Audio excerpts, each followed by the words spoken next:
بسم اللہ الرحمن الرحیم۔ ایک بار پھر ہم آپ کا استقبال کرتے ہیں پروگرام کیجئے سوال میں۔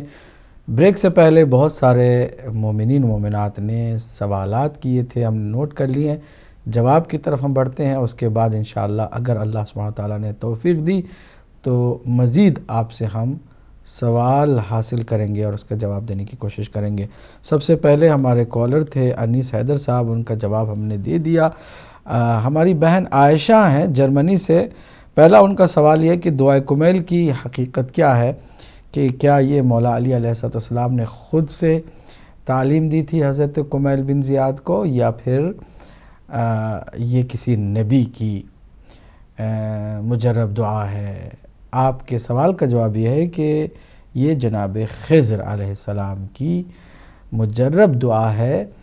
حضرت خضر علیہ السلام نے مولا علی علیہ السلام کے حوالے یہ دعا کی، اور آپ نے آگے کمیل بن زیاد نام کے آپ کے ایک شاگرد کو اس کی تعلیم دی، اور فرمایا کہ انسان کو چاہیے کہ ہر شب اس دعا کو پڑھے۔ اس میں اللہ کے ساتھ کس طرح رابطے میں رہا جائے تعلیم ہے، بہترین سلیقہ ہے اللہ سے مناجات کرنے کا۔ اور اگر ہر شب نہیں تو کم از کم ہر ہفتے شب جمعہ اس کو پڑھا جائے، اور اگر ہر شب جمعہ بھی پڑھنا مشکل ہو تو مہینے میں 2 دفعہ اس کو پڑھیں، اگر نہیں تو کم از کم مہینے میں 1 دفعہ، اور اگر یہ بھی نہیں کر سکتے تو کم از کم سال میں 1 دفعہ، اور یہ بھی نہیں تو کم از کم زندگی میں 1 دفعہ ضرور اس کی تلاوت کریں۔ اور اس سے، اس کے معارف سے آپ خود سمجھ جائیں گے کہ معصوم ہستیوں نے ہمیں اللہ سے کس طرح جوڑا ہے، اور ہم کس طرح اللہ سبحانہ وتعالیٰ کی بندگی کا حق ادا کر سکتے ہیں۔ اگر ہمیں معلوم نہ ہو کہ اللہ سے کلام کیسے کیا جائے تو ہم ہرگز اس کی بارگاہ میں کچھ نہ کہنے کے قابل ہوتے، کیونکہ ہم نادان ہیں اور ہم اس کی ذات کی حقیقت سے ناآشنا ہیں۔ کہیں گستاخی نہ ہو جائے، کہیں ہم سے جو جملے نکلے ہیں ان جملوں سے ساحت مقدس باری تعالیٰ میں جسارت نہ ہو جائے، گستاخی نہ ہو جائے، یہ ہمیشہ ڈر لگا رہتا، کیونکہ ہم بالکل اس کو، اس کی حقیقت کو نہیں جانتے۔ لیکن معصوم ہستیاں جو اسی کی جانب سے آئی ہیں ہمیں تعلیم دے گئی ہیں کہ کس طرح اللہ سبحانہ تعالیٰ سے مناجات کرو، راز و نیاز کرو۔ دعائے کمیل سے محروم امت مسلمہ صرف اس لیے ہو گئی کہ اہل بیت اطہار کے گھرانے کو چھوڑ دیا۔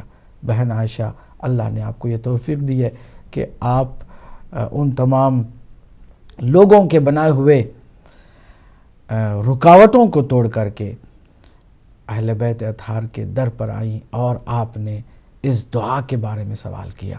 یہ دعا بڑی ہی عظیم دعا ہے۔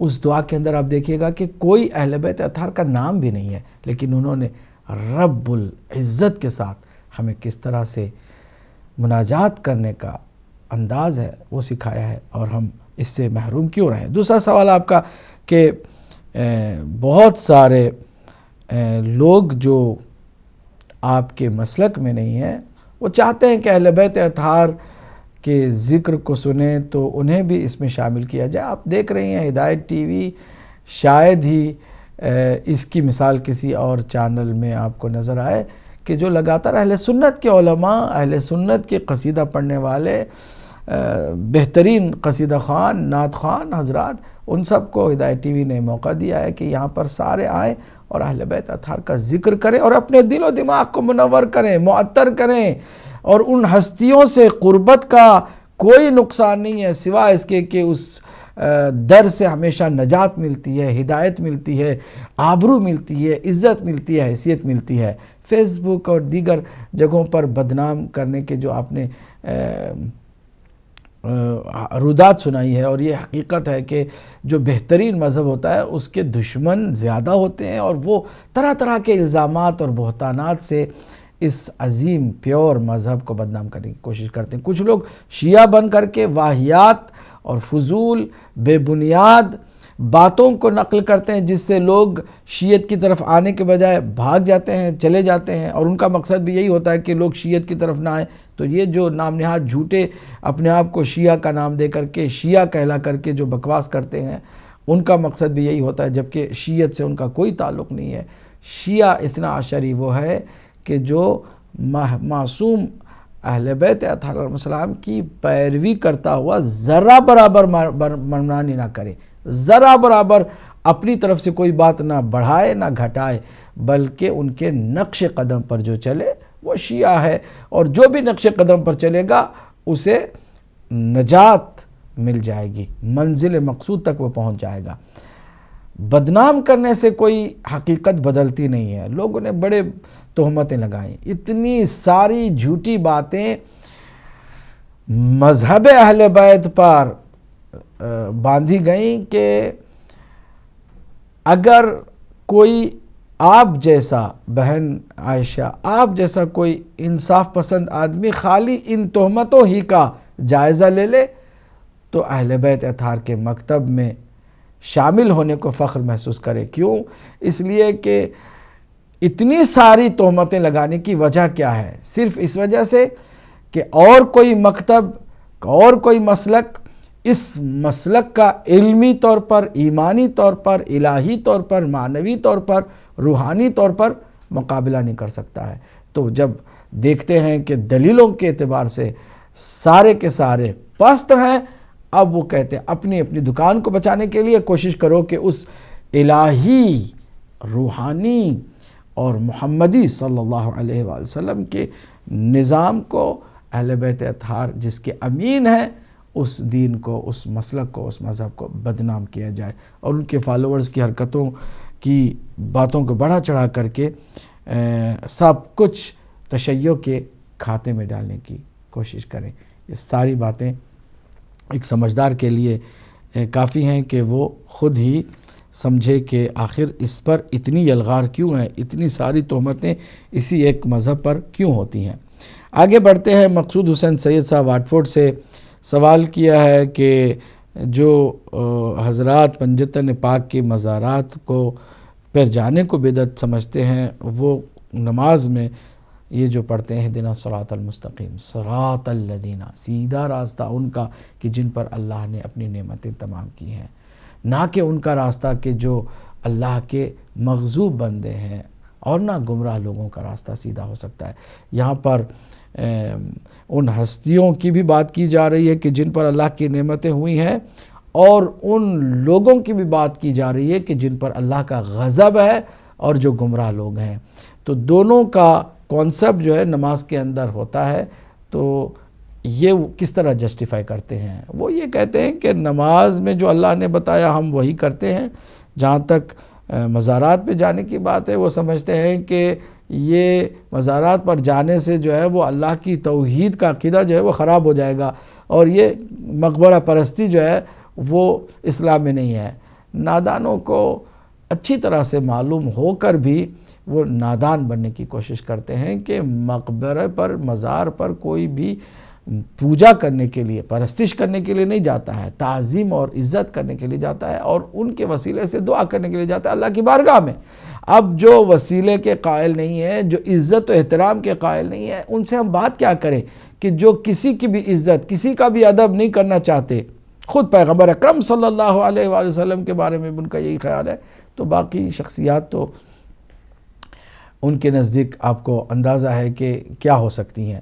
لہٰذا ہم صرف ایک ہی جملہ کہیں گے کہ اللہ انہیں اگر ہدایت کے قابل ہے تو ہدایت دے، ورنہ ان کے شر میں انہی کو مبتلا کرے۔ اس وقت دنیا میں سب سے زیادہ اسلام کو بدنام کرنے والے، مسلمان کو بدنام کرنے والے، دین خدا کو بدنام کرنے والے ایسے ہی لوگ ہیں کہ جو یزیدی ہیں، خارجی ہیں، ناصبی ہیں، دہشت گرد ہیں، دوسروں کہ کسی عقیدے کی کوئی ان کے نزدیک عزت نہیں ہے، نہ کسی شخصیت کی ان کے نزدیک کوئی عزت ہے، بس جو یزید جیسے کو اپنا امام ماننے کے لیے تیار ہیں، اندازہ لگائیے کہ وہ کیا کسی کا ادب کر سکتے ہیں۔ لہٰذا اللہ کی یقیناً رحمت ان پر نہیں ہوتی کہ جو دین میں اس طرح کی بدعتوں کو لا کر کے جو سنتیں ہیں ان کو بدعت بتانے کی کوشش کرتے ہیں۔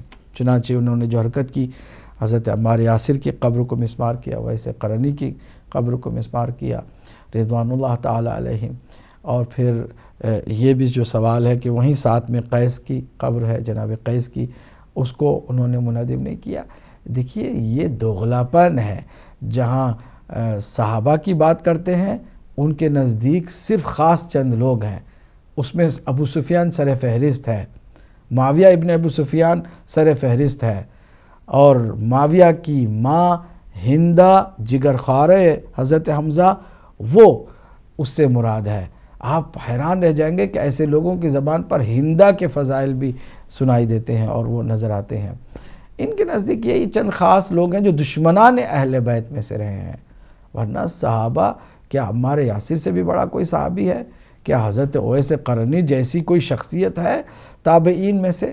یہ سردار ہیں، سید تابعین ہیں۔ تو پھر یہ ایک عجیب و غریب دوغلاپن ہے کہ جہاں صحابہ کی بھی بات کرتے ہیں تو اپنی مرضی سے چند لوگوں کو ہی جو اہل بیت کے مقابل میں رہیں ان کو ہی پیش کرتے ہیں اور انہی کے نام پر ساری کارروائیاں کرتے ہیں، جبکہ جو اہل بیت کے ساتھ وفادار رہے ان کو کسی اعتبار سے یہ عزت اور ادب دینے کے لیے روا نہیں رکھتے ہیں۔ آگے بڑھتے ہیں، رضوان صاحب لندن سے سوال یہ کیا ہے کہ امام زین العابدین علیہ السلام تک تو اہل سنت کے لوگ جو ہے نا نام بھی یاد رکھتے ہیں اور ذکر بھی کرتے ہیں، احترام بھی کرتے ہیں، اس کے بعد ائمہ معصومین کے بارے میں انہیں کچھ نہیں معلوم ہوتا ہے۔ حقیقت یہ ہے کہ جو اہل سنت میں بہت سارے فرقے ہو گئے ہیں، دیکھیں نا 73 فرقے امت مسلمہ میں ہیں، تو ایک فرقہ جو ہے، ایک مسلک اہل تشیع کہلاتا ہے، مذہب اہل بیت۔ اس کے علاوہ جتنے ہیں سب جو ہے نا بدقسمتی سے ایک ہی امبریلا کے نیچے اپنی پناہ لیے ہوئے ہیں، سب نے اپنا نام اہل سنت والجماعت رکھا ہوا ہے، اور ہر کوئی اہل سنت والجماعت ہی کے نام پر بدعتوں کو اور اپنی گمراہیوں کو پیش کر رہا ہے۔ ان میں بھی بہت سارے خوش عقیدہ اہل بیت اطہار علیہ السلام کے بارے میں موجود ہیں۔ میں سمجھتا ہوں شاید اکثریت اہل سنت کی ایسی ہے کہ جو ائمہ اہل بیت کو مانتی ہے، احترام بھی کرتی ہے، امام محمد باقر علیہ السلام، امام جعفر صادق علیہ السلام، کیونکہ اہل سنت کے جو 4 امام ہیں ان سب کے بالواسطہ یا بلا واسطہ استاد جو ہیں وہ امام جعفر صادق علیہ السلام ہیں۔ کیسے کوئی اپنے امام اعظم ابو حنیفہ کے استاد کو بھلا سکتا ہے اور بے احترامی کر سکتا ہے؟ امام حسن عسکری تک بھی، امام مہدی علیہ السلام تک بھی ائمہ اہل بیت کے نام پر انہیں کوئی نعوذ باللہ بغض نہیں ہے، عناد نہیں ہے۔ وہ مانتے ہیں صرف یہ کہ جس طرح سے ہم اہل بیت اطہار کے پیروکار مذہب اہل بیت میں معصوم اماموں کو مانتے ہیں، اس طرح وہ نہیں مانتے، اور ان کی اپنی دلیلیں ہوتی ہیں اور اپنی باتیں ہوتی ہیں۔ یہاں پر یہ نہ سمجھیں کہ اہل سنت جو ہے وہ ائمہ اہل بیت کو نہیں مانتے، وہ اس حد تک تو خیر مانتے ہیں کہ رسول اللہ کی اولاد میں سے ہیں اور ان کا احترام ہے، اور وہ سب کے سب اپنے زمانے کے سب سے بڑے عالم رہے ہیں، انہوں نے علم دیا ہے، لوگوں سے علم لیا نہیں ہے، اس حد تک تو مانتے ہیں۔ باقی معصوم ہونا ان کا، اللہ کی حجت ہونا، روئے زمین پر خلیفۃ اللہ ہونا، رسول اللہ کا حقیقی جانشین ہونا، اور وہ امامت کی جس امامت کے ہم قائل ہیں اس کے البتہ وہ قائل نہیں ہے۔ سید علی جان شاہ صاحب لوٹن سے وہ جو مشہور و معروف حدیث قدسی ہے، کنت کنزا مخفیہ، اللہ سبحانہ تعالیٰ نے فرمایا کہ ایک چھپا ہوا خزانہ تھا کہ میں نے چاہا کہ پہچانا جاؤں، تو اس میں سوال یہ ہے کہ یہ کس ضرورت کی بنا پر اللہ نے یہ فرمایا کہ میں نے چاہا کہ پہچانا جاؤں؟ دیکھیے خود احبو میں اختیار موجود ہے، ضرورت نہیں ہے، خود اسی حدیث کے اندر ضرورت نظر نہیں آتی ہے، چاہت ہے، چاہت میں ضرورت نہیں ہوتی، چاہت میں آپشن ہوتا ہے، چاہیں تو ظاہر کریں، چاہے تو ظاہر نہ کریں، اللہ نے چاہا کہ ظاہر ہو جائے، اس کی شخصیت کا بندے ادراک کریں، کوئی ہو جو خالق کو ریکگنائز کرے، مالک کو ریکگنائز کرے، نہ بھی کرے تو اس کی مالکیت میں کسی طرح کی کوئی کمی نہیں آتی، اس کے رازقیت میں کوئی کمی نہیں آتی۔ یہ ساری جو اس حدیث کے اندر جو بات ہے وہ یہ ہے کہ چاہنے میں بھی ضرورت بندوں کی ہے، ضرورت مخلوق کی ہے، ضرورت اس نے جس کو پیدا کیا اس کی ہے، اپنی ضرورت اس میں بالکل نہیں ہے۔ چاہنے میں، چاہت میں یقیناً بات محتاجی کی اور احتیاج کی اور ضرورت کی نہیں ہوتی ہے۔ امید ہے کہ جواب ہم نے کسی حد تک آپ تک پہنچا دیا ہے۔ جو قرآن کا ادب نہیں کرتے یقیناً وہ ہمارے نزدیک مسلمان نہیں ہے۔ جو قرآن کی بے احترامی کرتے ہیں، ڈائریکٹلی یا انڈائریکٹلی قرآن کو نعوذ باللہ اس کی عظمت کو گھٹاتے ہیں یا اس کی بے احترامی کرتے ہیں۔ رسول اللہ صلی اللہ علیہ وآلہ وسلم نے دو کے تمسک کا حکم دیا ہے، انی تارکم فیکم الثقلین کتاب اللہ و عطرتی اہل بیتی، پہلے اللہ کی کتاب پھر میری عطرت، ان دو سے تمسک رکھو گے تو گمراہی سے بچو گے، اور اگر ان دو میں سے کسی ایک کا دامن چھوڑ دو گے تو گمراہ ضرور ہو جاؤ گے۔ قرآن چھوڑنے والے بھی گمراہ ہیں، اہل بیت اطہار کا دامن چھوڑنے والے بھی گمراہ ہیں۔ دونوں سے تمسک رکھنا ہے، ایک کتاب ہے، ایک کتاب کے وارث ہے، ایک کتاب ہے، دوسرا اس کا معلم ہے، دونوں کے ساتھ ہمارا تعلق جڑا ہونا چاہیے۔ لہٰذا قرآن مجید کی بے احترامی کرنے والا بالکل ویسے جیسے اہل بیت اطہار کی بے ادبی کرنے والا ہے، لہٰذا اس کی کوئی حیثیت نہیں رہ جاتی کہ جو قرآن و اہل بیت اطہار کو ادب کی نگاہ سے نہ دیکھے۔ اسی طرح سوال آپ کا آخری جو تھا سادات کی عزت کرنا، دیکھیے اگر آپ رسول اللہ کی عزت کرتے ہیں تو آل رسول کی بھی عزت کرتے ہیں۔ آل رسول کی عزت کا سب سے اہم فرض اور سب سے بنیادی ذمہ داری یہ بنتی ہے کہ جو نسل پاک سیدہ سلام اللہ علیہا سے ہے ان کا بھی احترام کیا جائے۔ یہ نہیں کہ اگر وہ نیک ہوں تو ہی ان کا احترام کرو، وہ تو ہر آدمی اگر نیک ہو تو اس کا احترام کرنا واجب ہے، بلکہ انسان کو بھی بحیثیت انسان ہمیں ریسپیکٹ دینی ہے، احترام کرنا ہے۔ کسی انسان کی کیا توہین کر سکتے ہو؟ کسی انسان کی تذلیل کر سکتے ہو؟ نہیں کر سکتے۔ کسی عام انسان کی بھی بے عزتی نہیں کر سکتے۔ اور اگر اچھا انسان ہے تو مذہب سے بالاتر ہو کر اس اچھے انسان کی بھی ہمیں عزت کرنی ہے، ادب کرنا ہے۔ اور اگر کوئی مسلمان ہے، مومن ہے، تو پھر اس کی مزید عزت بڑھ جاتی ہے۔ اور اگر کوئی سید ہے تو یقیناً وہ دیگر متقی پرہیزگار امتی لوگوں سے زیادہ عزت و ادب کا حقدار ہے۔ لہٰذا یہ کہنا کہ اگر وہ گناہ کرتا ہے تو ہم احترام کس لیے کریں، یہ بات بالکل غلط ہے، کیونکہ نیک لوگوں کی تو عام عزت کا حکم موجود ہے۔ یہاں پر سید ہونے کا ایک امتیاز ہے، یہ امتیاز اللہ نے دیا ہے، اس میں کسی کو حسد کرنے کی بھی ضرورت نہیں ہے، پریشان ہونے کی بھی ضرورت نہیں ہے، بالکل کسی کو تکلیف نہیں ہو اس بات سے کہ اگر اللہ نے ان کو ایک مقام دیا ہے، نسلی طور پر ہی صحیح، حسبی اور نسبی طور پر ہی صحیح، بہرحال ایک مقام ہے، اس عزت کو بہرحال دوسرے جو ہیں وہ ملحوظ خاطر رکھیں، لیکن اس طرف سے بھی سادات کو مغرور نہیں ہو جانا چاہیے کہ ہمیں دنیا جو ہے وہ احترام کرے اور ہم کسی کی پرواہ نہیں کرتے اور ہم کوئی جو ہے نا نیکی کے بارے میں نہیں سوچتے۔ نہیں، ہماری ذمہ داریاں اور بھی بڑھ جاتی ہیں کہ جب اللہ نے ہمیں مفت میں ایک عظمت دی ہے، ایک وقار دیا ہے، ایک رتبہ دیا ہے، تو ہم اسے نبھانے کی بھی کوشش کریں، مغرور نہ ہو جائیں کہ ہم بس سید ہیں تو دنیا ہمارے سامنے آ جھکے اور ہم جو ہے وہ گناہ پہ گناہ کرتے چلے جائیں۔ دونوں طرف سے ذمہ داریوں کی بات کرنی تھی اور میں نے کر دی۔ امید ہے کہ اللہ سبحانہ وتعالی ہمارے ان جملات کو انصاف سے قرین سمجھے اور اس کا اجر عطا فرمائے۔ مقصود علی ڈھار صاحب نے بہت عمدہ سوال کیا اٹلی سے کہ قرآن مجید میں اللہ سبحانہ وتعالی نے مومنین ہی کے لیے شفا کہا ہے، قرآن شفا ہے مومنین کے لیے، تو اس میں کیا راز ہے؟ قرآن مجید میں 4 مقامات پر شفا کی بات ہوئی ہے اور اس میں 2 آیتوں میں واضح طور پر اللہ نے فرمایا کہ قرآن جو ہے وہ شفا ہے مومنوں کے لیے۔ پہلی آیت جو ہے وہ سورہ یونس کی آیت ہے جس میں اللہ سبحانہ تعالیٰ نے فرمایا کہ یا ایھا الناس قد جاءتکم موعظۃ من ربکم، تمہارے رب کی جانب سے اے لوگو موعظہ آیا ہے۔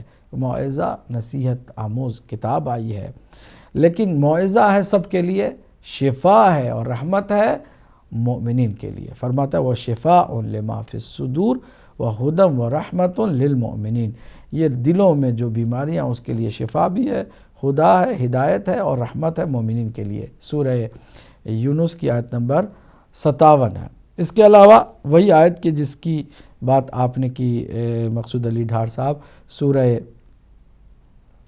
بنی اسرائیل جسے سورہ اسراء بھی کہتے ہیں، آیت نمبر 82، جس میں اللہ سبحانہ وتعالیٰ نے فرمایا کہ وَنُنَزِّلُ مِنَ الْقُرْآنِ مَا هُوَ شِفَاءٌ وَرَحْمَةٌ لِّلْمُؤْمِنِينَ وَلَا يَزِيدُ الظَّالِمِينَ إِلَّا خَسَارًا، کہ ہم نے نازل کیا ہے قرآن میں سے وہ آیتیں کہ جو شفا ہیں، اس میں شفا ہے اور رحمت ہے مومنین کے لیے، اور ظالموں کو سوائے نقصان کے کچھ ملنے والا بھی نہیں ہے۔ سوال یہ تھا کہ صرف مومنین کے لیے کیوں؟ ظاہر سی بات ہے کہ جو ایمان لائے گا اسی کو اس کا فائدہ ہوگا نا۔ اگر آپ کو دوا دی جا رہی ہو، آپ دوا کے منکر ہیں، مانتے ہی نہیں ہیں، نہ ڈاکٹر کو مانتے ہیں نہ دوا کو مانتے ہیں، کیا آپ اس دوا سے شفا پائیں گے؟ نہیں۔ آپ کو کم سے کم اتنا تو بلیو کرنا ہوگا کہ یہ ڈاکٹر ہے، میرے لیے ہمدرد ہے، میرے علاج چاہتا ہے، میری شفا چاہتا ہے، میری بھلائی چاہتا ہے، پھر وہ جو دوا دے گا آپ اسے مان کر کے دوا کھائیں گے، اس کی آپ کو یقیناً شفا حاصل ہوگی۔ قرآن مجید بھی دوا ہے مریضوں کی، اور وہ مریض جسمانی نہیں، روحانی، کفر، نفاق، شرک، خباثت، کینہ، حسد، غیبت اور دوسروں کے بارے میں بدگمانی، یہ ساری وہ معنوی اور روحانی بیماریاں ہیں۔ ان سے اگر نجات پانا ہو تو قرآن کا سہارا لو، قرآن شفا دے گا۔ حسد سے کیسے بچا جائے، دل سے کینہ کیسے نکالا جائے، نفاق کیسے دور کیا جائے، کفر و شرک جیسی بیماریوں کو کیسے علاج کیا جائے، قرآن مجید آیتوں سے آپ کو شفا دے گا۔ تو یہ شفا مومنین کے لیے، یعنی اگر مانتا ہی نہیں ہے تو ظاہر سی بات اس کے لیے کچھ بھی شفا نہیں ہے۔ جو قرآن ہی کو نہیں مانتا اس سے قرآن کو کیا فائدہ ہونے والا، لیکن اگر قرآن کو مانتا ہے، مومن ہے، تو پھر یقیناً شفا بھی اس کے لیے ہے۔ امید ہے کہ ہمارے مقصود علی ڈھار صاحب کے سوال کا جواب بھی ان کو مل چکا ہوگا اور وہ مطمئن ہو چکے ہوں گے۔ مسز علی لندن سے ان کی کسی سہیلی یا ان کی کسی بہن کے بارے میں یا ان کی کسی رشتہ دار کے بارے میں پوچھا کہ ان کو گیس کی پرابلم ہے، ہر نماز میں انہیں کئی دفعہ وضو کرنا پڑتا ہے، تو کیا ہر نماز میں ایک وضو کافی ہے؟ جی ہاں، اگر اس طرح کی کسی کو خدا نخواستہ بیماری لاحق ہے کہ کنٹرول نہیں ہو سکتا ہے اور گیس کا سلسلہ ہے، لگاتار وضو ٹوٹتا ہے، تو ہر وضو سے نماز سے پہلے، ہر 5 وقت کی نماز ہے، ہر نماز سے پہلے ایک دفعہ وضو کر لے، وہ کافی ہے۔ امید ہے انشاءاللہ اللہ بھی جو ہے وہ عبادت قبول فرما لے گا۔ فرحاد صاحب لندن سے پوچھا کہ نصف شب کا وقت کیا ہوتا ہے لندن کے اعتبار سے؟ دیکھیے، اگر آپ نے ظہر کا ٹائم صحیح معنوں میں سمجھ لیا ہے نا، تو رات میں وہی ٹائم، مثلا اگر 12:10 12:01 تو رات کے بھی جو 12 بجتے ہیں، 12:02 1 منٹ آگے پیچھے، وہی نصف شب کا وقت ہوتا ہے، آدھی رات ہے۔ آدھی رات کو اس طرح سمجھے نا کہ رات کو ڈیوائیڈ کریں، یا پھر اور اچھا آسان کام یہ ہے کہ آپ مغرب کا ٹائم دیکھیں، کس ٹائم پہ مغرب ہوتی ہے، غروب کا وقت، پھر اس کے بعد طلوع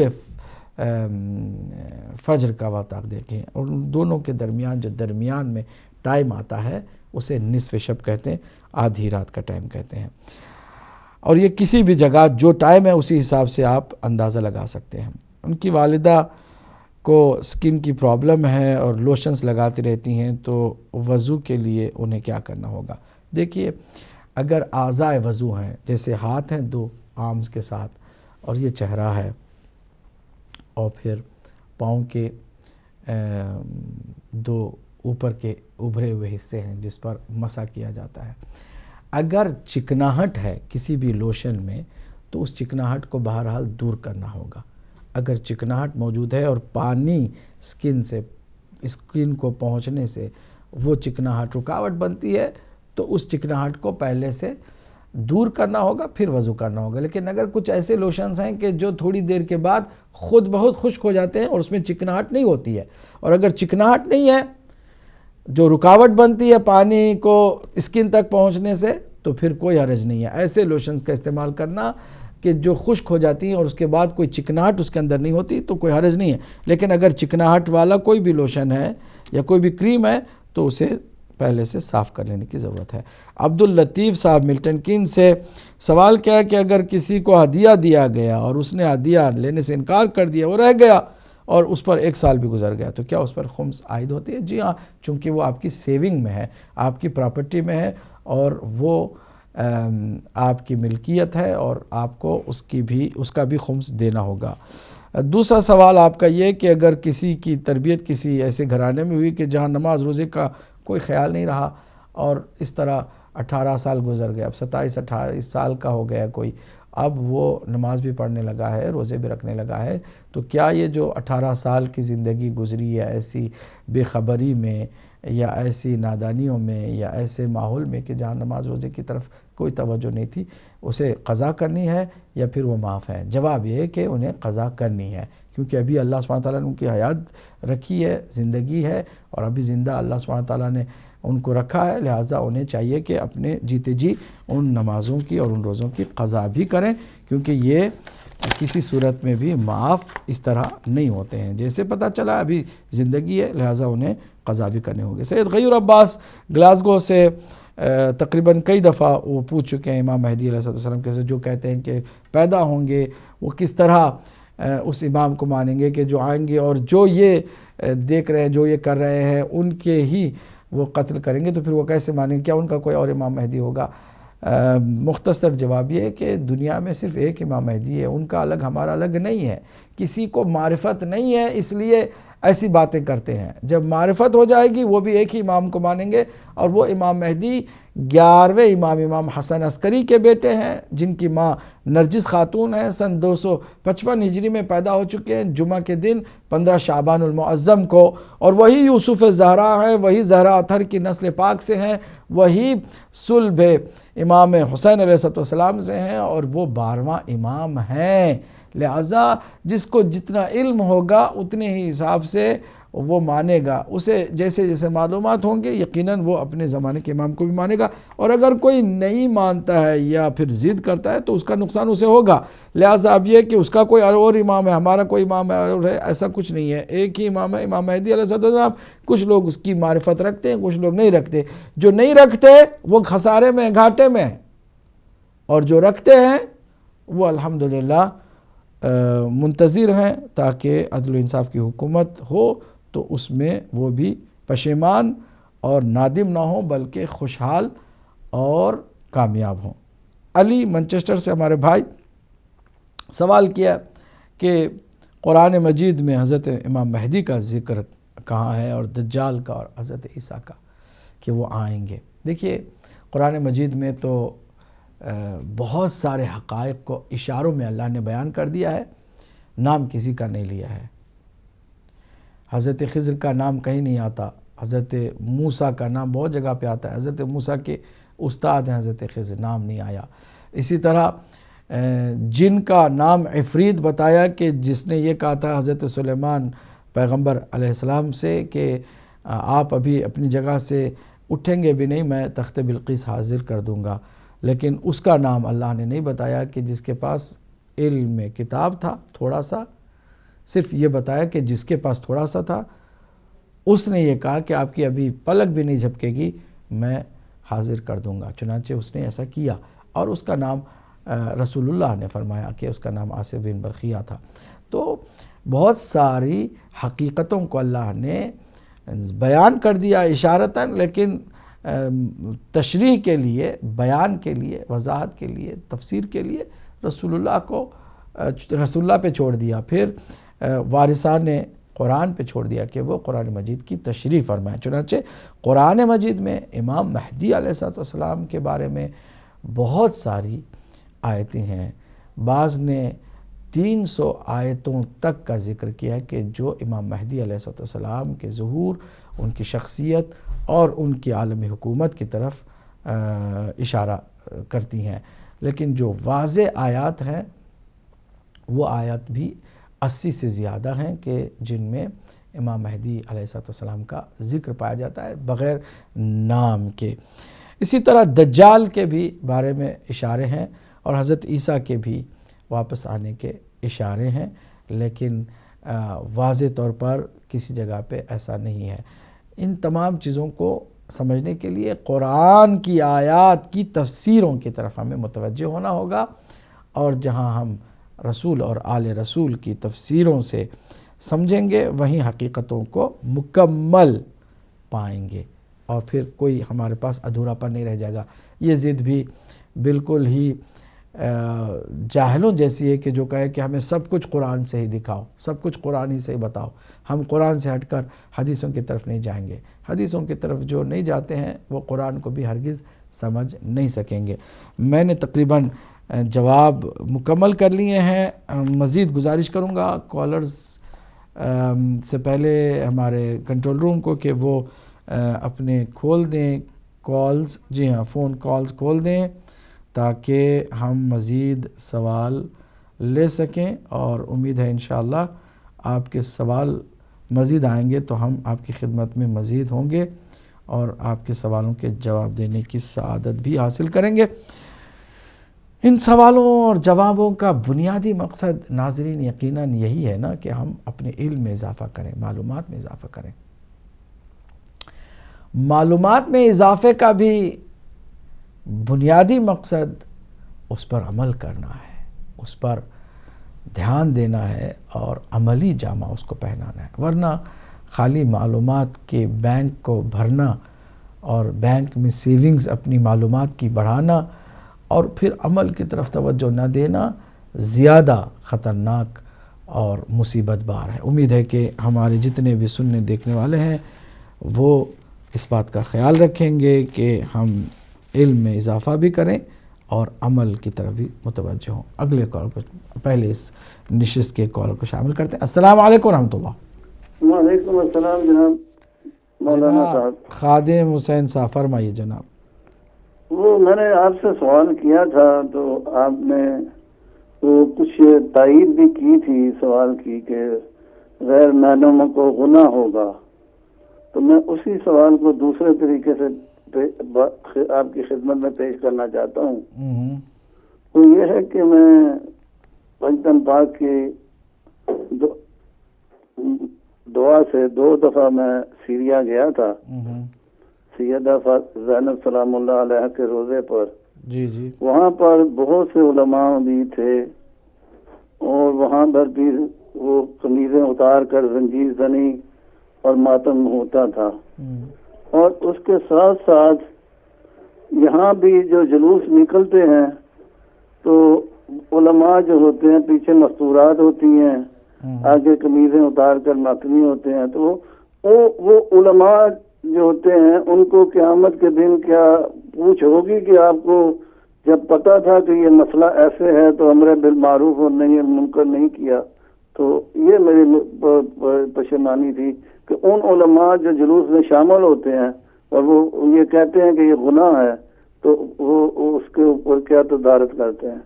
ٹھیک، جزاکم اللہ خیر، جزا فی امان اللہ۔ بہت شکریہ، جزاکم اللہ خیر۔ خادم حسین صاحب مانچسٹر سے اسی گزشتہ سوال کو آپ نے مزید دوسرے ڈھنگ سے پیش کیا۔ انشاءاللہ ہم آپ کی خدمت پہ حاضر ہیں، اگر کوئی کالر ہیں تو مزید ہم شامل کرتے ہیں۔ جی السلام علیکم ورحمۃ اللہ۔ السلام علیکم۔ وعلیکم السلام ورحمۃ اللہ۔ آپ بھی صاحب بات کر رہے ہیں؟ جی جی، کون ہماری بہن ہے، کہاں سے ہیں؟ جی میں سعودی عربیہ سے بات کر رہی ہوں۔ جی میں فرمائیے۔ نے ایک ان کو عدیل صاحب کو بھی ایک دفعہ فون کر کے پوچھا تھا، لیکن انہوں نے مجھے نا جواب اس کا اس وقت وہ دے نہیں پائے۔ ایکچولی امام علی کے اوپر ایک بات آ رہی تھی کہ وہ جب نماز کا تھا، اور دوسری چیز یہ کہ ذرا امام رضا کا بتائیے گا۔ پہلے ایک چیز تو مکمل کریں، کیا سوال کیا ہے؟ تو حضرت علی کا یہ ہو رہا تھا کہ وہ انہوں نے یہ کہا کہ جو نمازیں پڑھ رہے ہیں اپنی عبادات کو لوگوں میں شیئر مت کریں، مطلب بار بار اس کا تذکرہ نہ کریں. اور اس میں یہ بات آ رہی تھی کہ انہوں نے یہ بات کہی کہ میں مجھ سے جب بہت سارے لوگ پوچھتے تھے تو میں ان کو کہہ دیتا تھا کہ نہیں میں سو رہا ہوں یا میں فلاں کام کر رہا تھا، تو یہ تو جھوٹ میں آ جائے گا. تو مولا علی تو جھوٹ نہیں بولتے تھے، آؤٹ آف کوشچن ہے یہ بات. اس کو ذرا سا ایکسپلین کریے گا. اور دوسری بات یہ آپ نے کہاں سے پڑھا، یہ کہاں سے پڑھا کہ وہ عبادت کرتے تھے؟ میں نے ٹی وی پہ سنا ہے، میں نے خود سنا ہے اپنے کانوں سے یہ بات. کس سے سنا ہے؟ آپ کے چینل پہ بات ہو رہی تھی، بلکہ انہوں نے عدیل صاحب نے مجھ سے کہا بھی کہ آپ کو کچھ کنفیوژن ہوا ہوگا اور میں آپ کو بتاتا ہوں، لیکن میں پورا پروگرام دیکھتی رہی، انہوں نے مجھے کلیئر نہیں کیا. تو اسی لیے میں نے دوبارہ فون کیا ہے کہ آپ ذرا مجھے بتائیے گا. میں بھی یہی کہوں گا ہماری بہن اس سلسلے میں کہ کوئی کنفیوژن آپ کو ہوئی ہوگی. ریاکاری سے بچنا چاہیے، اپنے اعمال اور اپنی عبادتوں کا تذکرہ کر کے اس کی تعریف لوگوں سے نہیں لینی چاہیے. یہ ایک اخلاقی فرض ہے، لیکن اس کا مطلب یہ نہیں کہ اپنی عبادت کو چھپانے کے لیے جھوٹ بولا جائے. امام نے کبھی ایسا نہیں کیا ہوگا، نہ اس کے بارے میں کوئی سوچ سکتا ہے. اب اگر کسی نے کوئی بات ایسی کہی ہو جس سے آپ نے وہ نتیجہ نکالا تو ہماری طرف سے کوتاہی ہو سکتی ہے، لیکن معصوم سے اس کا تصور بھی نہیں ہو سکتا ہے. چلیے اگر دوسرا سوال کیا ہے آپ کا؟ میں دوسرا سوال بھی چاہ رہا تھا کہ ہماری بہن کر دیں، لیکن چلے انشاءاللہ ان سے بھی ہم بات کریں گے اگر اگلے کالر کو شامل کرتے ہوئے. السلام علیکم ورحمۃ اللہ. السلام علیکم. وعلیکم السلام. کون ہماری بہنیں، کہاں سے ہیں؟ میں لاہور سے بات کر رہی ہوں. جی لاہور سے کون مومنہ بول رہی ہیں ہماری؟ میں نام کو مناسب نہیں سمجھوں گی، لیکن میں لاہور سے بات کر رہی ہوں. چلیے لاہور سے ہماری کوئی مومنہ بول رہی ہیں، جلدی فرمائیے سوال کیا آپ کا؟ میرا سوال یہ ہے کہ اگر کوئی ایک سید ہے، اس کے اعمال ٹھیک نہیں ہے، اور دوسری طرف کوئی غیر سید ہے، وہ ایک پرہیزگار ہے، کیا وہ اللہ کی ہاں افضل ہے وہ سید اس کے مقابلے میں جو غیر سید ہے؟ حالانکہ اس کے عمل تو اچھا ہے بجائے غیر سید کے. اچھا یہی سوال ہے آپ کا، اور کوئی سوال ہے ہماری بہن؟ نہیں، یہ آپ پلیز ایکسپلین کر دیجیے. چلیے ٹھیک ہے. کیا وہ افضل ہے اللہ کے ہاں بجائے اس کے کہ غیر سید، لیکن اگر اس کا اعمال ٹھیک ہو کیا وہ افضل نہیں ہے اللہ کے ہاں؟ ٹھیک ہے ٹھیک ہے، آپ کا سوال پہنچ گیا. اور کوئی سوال ہے ہماری بہن؟ نہیں. چلیے اللہ حافظ. اللہ حافظ. آپ کے سوال کا ہم جواب آپ کو دیں گے انشاءاللہ. سوال آپ نے کیا ہے، بہت عمدہ سوال ہے. اگلے کال کو شامل کرتے ہیں. السلام علیکم ورحمۃ اللہ. السلام علیکم ورحمۃ اللہ. وعلیکم السلام ورحمۃ اللہ. جناب مولانا صاحب میں محمد شکوب لندن سے جناب فرمائیے. جناب آپ کا شکریہ ادا کرنے کے لیے میں نے ٹیلی فون کیا. یہ عقل والوں کی باتیں عقل والے سمجھ سکتے ہیں، اور آپ لوگوں کی عقل کی باتیں میں سن رہا ہوں. اور شکر خدا کا کہ آپ جیسے عالم دنیا میں علم بانٹ رہے ہیں، اور سوال جواب بھی میں سن رہا ہوں. لوگوں کے سوال بھی سنے ہیں اور جواب بھی سنے ہیں. اسپیشلی آپ لوگوں کے پروگرام کے لیے میں سویا بھی اٹھ جاتا ہوں اور سنتا ہوں آپ لوگوں کی عقل کی باتیں. عقل کی باتیں سننا عبادت ہے، اور عقل والوں کے کاموں کے اوپر انجام دینا بھی بہت عقل مندی ہے. تو آپ کو میں شاباش دینے کے لیے بھی ٹیلی فون کرتا ہوں، اور آپ کی عقل کی داد بھی دیتا ہوں کہ یہ اہل علم والے ہیں. ہم لوگوں کو چاہیے کہ آپ لوگوں کی باتیں سنیں اور اس کے اوپر عمل پیدا ہو جائے، اور دہائی ٹی وی کی 14 پوائنٹ کے ذریعے بھی مدد کرتے رہے تاکہ آپ لوگوں کی عقل کی باتیں ہم لوگوں تک پہنچو رہے. ہمیں اپنے آپ کو دوزخ کی آگ سے بچا لے جس کا ایندھن پتھر اور انسان ہے. اسی کے ساتھ میں اجازت چاہتا ہوں اور آپ کو ادب کے ساتھ سلام عرض کرتا ہوں. اللہ جناب. اللہ حافظ. بہت شکریہ. اللہ آپ کو بھی سلامت رکھے. ہمیشہ آپ آتے ہیں، حوصلہ افزائی کرتے ہیں، اور یقیناً آپ کے ہاں جو ہے الاجر عظیم اللہ کی جانب سے آپ آتے ہیں، کیونکہ آپ ماشاءاللہ مومن ہونے کے ساتھ ساتھ علم دوست ہیں، اور ہدایت ٹی وی کی آپ لگاتار حوصلہ افزائی کرتے رہتے ہیں. اگلے کال کو شامل کرتے ہیں. السلام علیکم ورحمۃ اللہ. وعلیکم السلام ورحمۃ اللہ وبرکاتہ. جناب جی فرمائیے. آپ کا جواب بہت ہی پیارا اور عمدہ تھا. حدیث قدسی کے نسبت جی جی کہ فرمائیں. یہ اللہ تعالیٰ کی رحمت کا ہی تقاضا تھا کہ وہ اپنی معرفت جیسی نعمت انسانوں کو اور کائنات کی ہر مخلوق کو عطا کرے.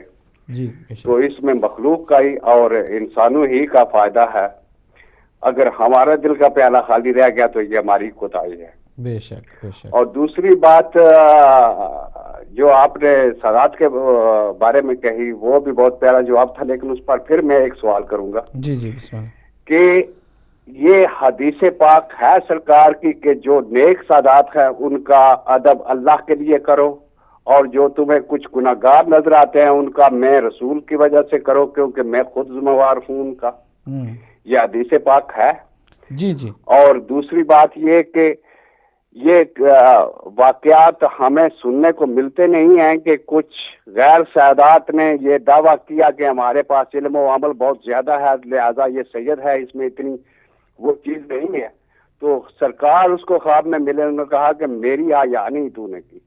کیا یہ واقعات بھی ہمیں ملتے ہیں؟ شکریہ. جی جی جی جزاک اللہ.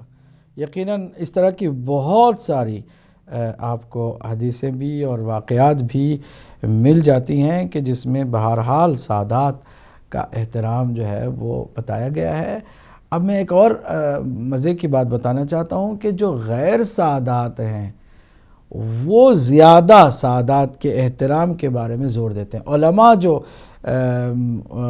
غیر سید علماء ہیں وہ تاریخ میں زیادہ سے زیادہ احترام، حضرت شیخ مفید رضوان اللہ تعالیٰ علیہ جیسی شخصیت، ان کے دو شاگرد تھے سید رضی اور سید مرتضیٰ، دونوں ان کا احترام استاد ہو کر بھی کرتے تھے. یہ نہیں کہ یہاں پر شاگرد ہیں میرے پڑھنے والے، میرے کلاس میں آنے والے، میں ان کے کان پکڑوں، میں اٹھاؤں، ان کو ماروں، میں ان کو جو چاہے کروں ان کے ساتھ کیونکہ وہ میرے شاگرد ہیں. میں ان کا شاگرد نہیں ہوں، میں استاد ہوں اور بہت بڑا مجتہد بھی ہوں.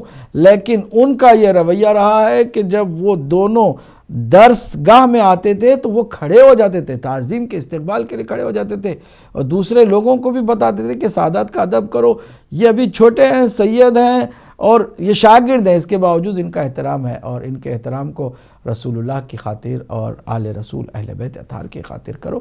یہ اپنی جگہ پہ مسلم حقائق ہیں، ان حقائق کا کوئی انکار نہیں کرتا. میں نہیں سمجھتا ہوں کہ کوئی غیر سید کوئی مومن ہو اور وہ سادات سے جلن رکھے اور حسد رکھے اور کینہ رکھے یا بغض رکھے یا اس کو سید کی عزت میں کوئی برائی نظر آتی ہو. نہیں، ہم نے دیکھا ہے بہت سارے بزرگ علماء غیر سید جو ایک بچے سید کا بھی احترام کرتے ہیں اور تعظیم کرتے ہیں، ان کا ہاتھ چومتے ہیں، اور یہ ان کی اپنی عظمت اور شرافت ہے. لیکن میں نے دوسرا جو پہلو بتایا اس پر بھی سادات کرام کو غور کرنے کی ضرورت ہے. وہ یہ کہ ہم اس بات کو لے کے اپنے لیے غرور کا سبب نہ بنا لیں، تکبر اس سے ہمارے اندر پیدا نہ ہو جائے، کیونکہ یہ امتحان بھی ہمارے لیے سخت ہے کہ ہم کیا کرتے ہیں اس کے مقابل میں. ہمیں چاہیے کہ ہم اپنے اندر ان خوبیوں کو بھی اجاگر کریں کہ جن خوبیوں کو ہم نسلی طور پر اپنے اندر پا سکتے ہیں اور اس کا دنیا میں اظہار بھی کر سکتے ہیں. بہت شکریہ ہمارے بزرگ سید علی جان شاہ صاحب. اگلے کالر کو بھی شامل کرتے ہیں اگر کوئی ہیں تو. السلام علیکم. وعلیکم السلام. کون میرے بھائی، کہاں سے ہیں؟ جی مقبول آئرلینڈ سے بات کروں. جناب مقبول صاحب فرمائیے.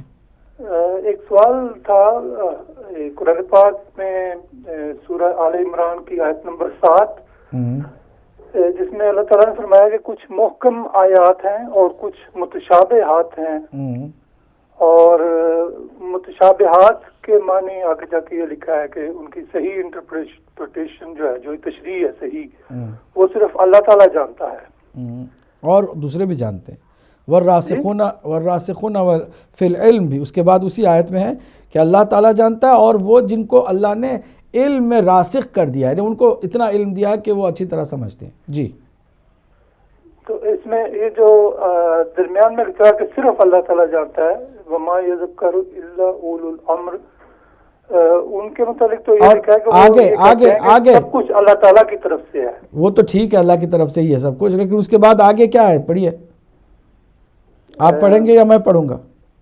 اعوذ باللہ من الشیطان الرجیم، بسم اللہ الرحمن الرحیم.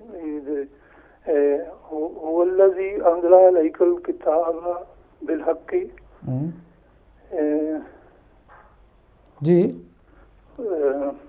چلیے میں پڑھ کے سناتا ہوں بعد میں آپ کے سوال. آپ کا سوال کیا ہے؟ جلدی جلدی سوال میرا یہی تھا کہ متشابہ آیات کی پہچان کیا ہے اور یہ جو راسخ علم والوں سے کیا مراد ہے؟ راسخ علم والے. ٹھیک ہے جزاک اللہ. بہت عمدہ سوال کیا ہے. کاش کہ امت مسلمہ اسی ایک سوال پر توجہ کرے اور سوال کا جواب حاصل کرے اور صحیح طریقے سے حاصل کرے, تو میں سمجھتا ہوں شاید ہدایت کا بہترین دروازہ ان کے لیے کھل جائے گا. بہت شکریہ ہمارے بھائی. آپ مقبول صاحب آئرلینڈ سے تھے. اگلے کال کو بھی شامل کرتے ہیں, بلکہ یہ صرف 2-4 کال ہی ہم لے سکیں گے کیونکہ ٹائم بھی ہمارے پاس بہت کم ہے. ہم ان سوالوں کے جواب کی طرف بھی بڑھیں گے. جی اگلے کال کو شامل کرتے ہیں. السلام علیکم ورحمۃ اللہ. ہلو السلام علیکم. جی وعلیکم السلام ورحمۃ اللہ. جناب جی مولانا عابد صاحب سے بول. جی آپ فرمائیے, آپ کی خدمت میں ہم حاضر ہیں. جی فرمائیے. قبلہ ایک سوال ہے تحفہ یا علی مدد. سب سے پہلے علی مدد, آپ اپنا نام بتائیں گے؟ جی میرا نام اصغر علی ہے. اصغر علی. جی قبلہ ایک سوال ہے, تھوڑی سی کنفیوژن سے ہے. وہ اس طرح کے آج کل نئی جنریشن جو ہے جی وہ دیکھ رہی ہے کہ کہہ رہی ہے کہ متا کرنا ہے جناب, متا. کیونکہ 2 سال 3 سال اگر کسی کے ساتھ رہتے ہیں تو اس کے بعد کہتے ہیں کہ ہم نے متا کرنا ہے اس کا. تو مجھے اس کے بارے میں تھوڑی سی یہ روشنی ڈال دے پلیز کہ یہ کیا متا اس طرح سے یہ جو آج کل کی جنریشن نے شروع کیا ایسے ہے یا اس سے پہلے کوئی ڈفرینس ہے؟ ٹھیک ہے. شکریہ آپ کا. اللہ آپ کو جزائے خیر دے. آپ کے سوال ہم تک پہنچ گیا ہے, مزید اس پر بات کریں گے. جی اگلے کال کو شامل کرتے ہیں. مزید 2-4 کال اور ہم لیں گے, اس کے بعد انشاءاللہ. چلیے السلام علیکم ورحمۃ اللہ. وعلیکم السلام ورحمۃ اللہ. جی کون ہمارے بھائی ہیں, کہاں سے ہیں؟ جی میں مانچسٹر سے مختار بول رہا ہوں. مختار صاحب مانچسٹر سے, فرمائیے کیا سوال ہے آپ کا؟ جاوید, اگر آپ ٹی وی کے سوال یہ تھا کہ اسلام نے اجازت دی ہے 1 سے زیادہ شادیاں کرنے کی, تو ہماری خواتین کیوں خاص طور پہ ہماری خواتین کیوں نہیں چاہتی کہ ان کے شوہر 1 سے زیادہ بیویاں ہوں ان کی, مطلب اور اس میں کیا وہ گناہگار نہیں ہوتی اگر شوہر کو وہ اسٹاپ کرے؟ یا ہمارے اسلامی ممالک جیسے کہ پاکستان ہے اور کچھ ممالک میں کہ جہاں 1 سے زیادہ شادیاں کرنے کی اجازت نہیں ہے, تو یورپ ہے یہاں تو اجازت نہیں ہے, مطلب تو کیا وہ گناہگار نہیں ہے اپنے شوہروں کو روکنے کے لیے کہ وہ 1 سے زیادہ شادی کر سکے؟ اور چاہے وہ حقوق دے یا نہ دے, جو دیتا ہے وہی کر سکتا ہے, ورنہ وہ نہ کرے, مطلب وہ نہیں کرے گا. تو اس سلسلے میں بھی روشنی ڈالیں پیشہ کی. ٹھیک ہے جزاک اللہ. مزید ہم ایک اور بلکہ 2 کال لے کے اس کے بعد پھر ہم جواب کی طرف آئیں گے, اگر کوئی کالر ہے تو. جی السلام علیکم ورحمۃ اللہ. چلیے ہم مزید 2 کال تک انتظار بھی کر لیتے ہیں, ساتھ ساتھ گفتگو بھی کرتے ہیں. خادم حسین صاحب مانچسٹر سے بہت عمدہ سوال کیا کہ جن علماء کے سامنے اگر کوئی گناہ سرزد ہوتا ہو تو کیا ان کی ذمہ داری نہیں بنتی کہ وہ امر بالمعروف کا فریضہ نبھائیں؟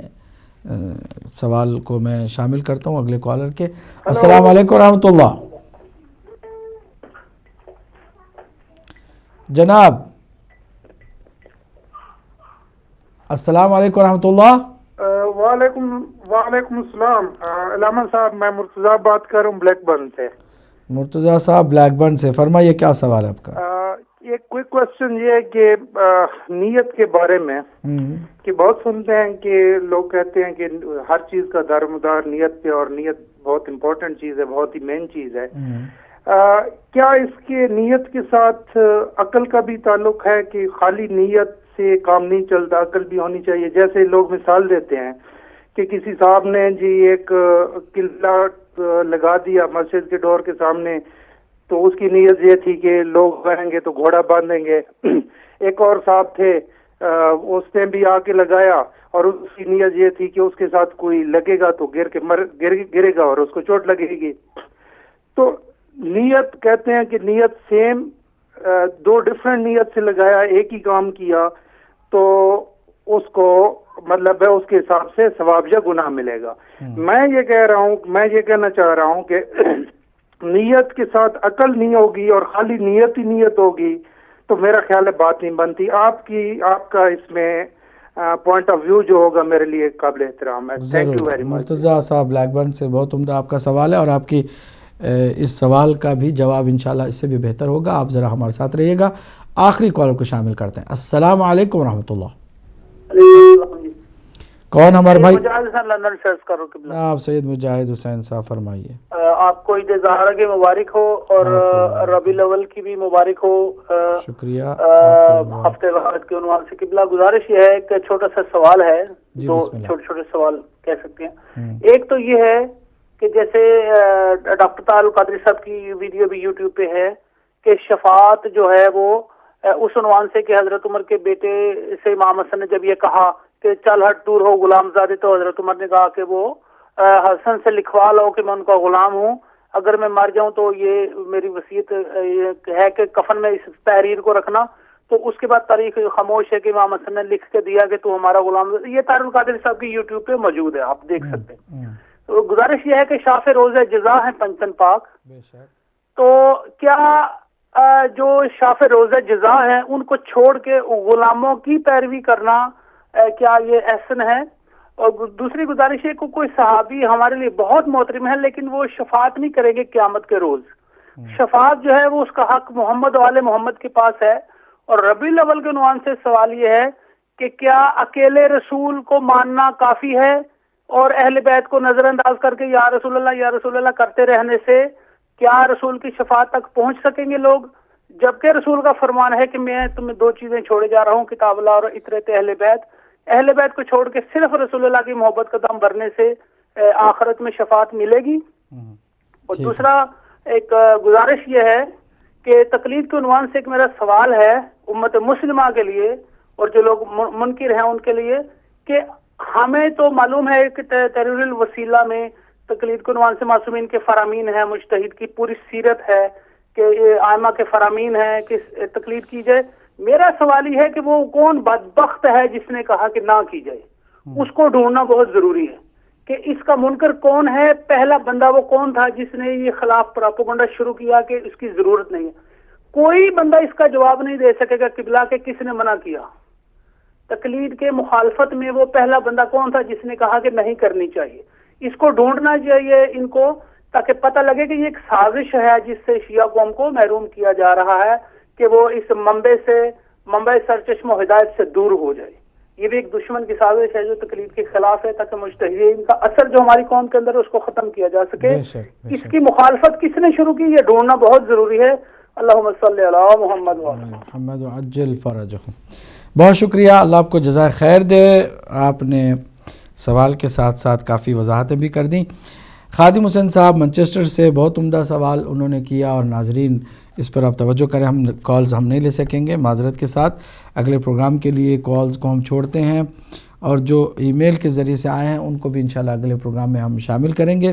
خادم حسین صاحب منچسٹر سے سوال کیا ہے کہ جن علماء کے سامنے کوئی اگر ایسا فعل سرزد ہوتا ہے کہ جو شرعی طور پر مناسب نہیں ہے، تو کیا ان کا یہ فرض نہیں بنتا ہے کہ وہ امر معروف اور نہی عن منکر کا فرض نبھاتے ہوئے انہیں روکیں، اور قیامت کے دن کیا ان سے یہ پوچھا نہیں جائے گا؟ یقیناً. لیکن کبھی کبھی کچھ امور ایسے ہوتے ہیں اجتماعی کہ جس میں نقصان اور ضرر کو بھی ملحوظ خاطر رکھا جاتا ہے کہ نہی عن المنکر کس جگہ پر کرنے سے مؤثر ہو سکتا ہے، کس جگہ پہ نقصان الٹا ہو سکتا ہے. اگر کسی عالم دین کے نے تشخیص دی کہ میں اگر کچھ بولوں گا تو اس میں فائدے کے بجائے الٹا نقصان ہوگا، تو پھر وہ نہیں بولتا ہے، تو اس کی ذمہ داری اس سے سرزد ہو جاتی ہے. اور اگر کوئی ایسی جگہ ہے کہ جہاں واقعاً بھی ضرر نہ ہو اور کہنا چاہیے اور نہ کہے تو یقیناً اس کو پوچھا جائے گا قیامت کے دن. میں اسی پر اکتفا کروں گا. مؤمنہ ہماری سعودی عرب سے، انہوں نے ایک سوال کیا تھا مولا علی کے بارے میں، وہی ریاکاری اور نمازوں کا ذکر نہ کرنا اور عبادتوں کا ذکر نہ کرنا. اس کی جگہ پہ کسی اور چیز کا ذکر کہ میں سو رہا تھا، میں یہ کرا تھا وہ کرا تھا، کہیں جھوٹ تو نہیں ہے. یہ کسی نے کنفیوز جملے کہے ہوں گے یا ہماری بہن نے اس کو سنتے ہوئے کوئی اشتباہ کیا ہوگا. لیکن اللہ کے ولی مولا علی علیہ السلام کے بارے میں یا کسی بھی معصوم ہستی کے بارے میں ایسا تصور بھی گناہ ہے کہ نعوذ باللہ وہ کسی بھی گناہ کے مرتکب ہو سکے.